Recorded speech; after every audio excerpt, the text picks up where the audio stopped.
Taking debt as a whole, according to the Bank of England, as at June this year, we owed something approaching £1.7 trillion of debt, 1,742 billion as at June 2021.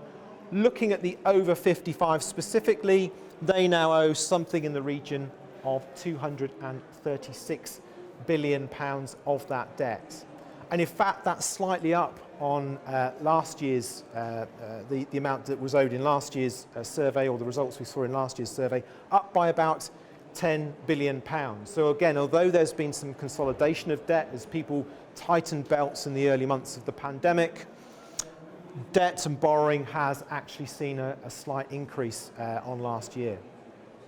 And we do expect that to continue. In fact, another headline that came out of this year's research is that 1 in 4 of those aged 55 and above say that their financial position has actually worsened since March 2020, the onset of the COVID pandemic.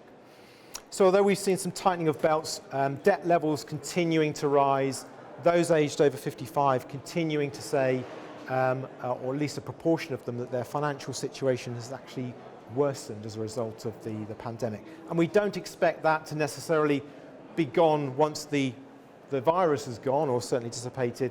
We expect the shock waves of that to continue to eat into finances of over 55s for some years to come.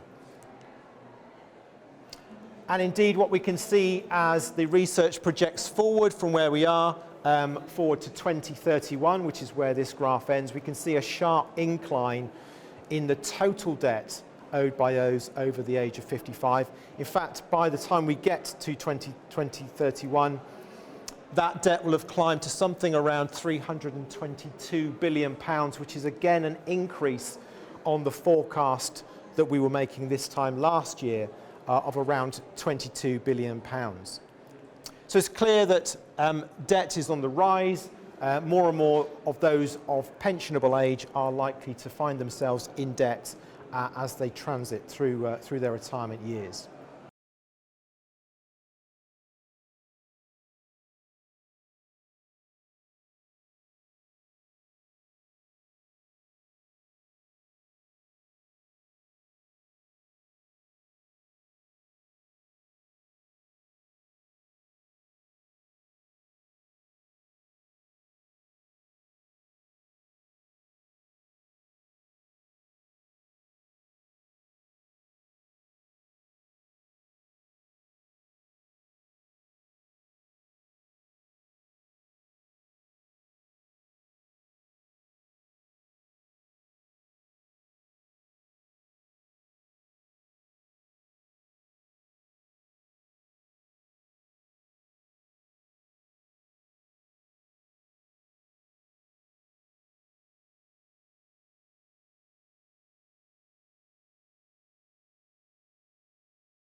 And if you enjoyed that presentation, please don't forget to subscribe to our YouTube channel by clicking the link below to ensure that you don't miss out on the latest content, updates and mission briefings from More to Life, the later life lender.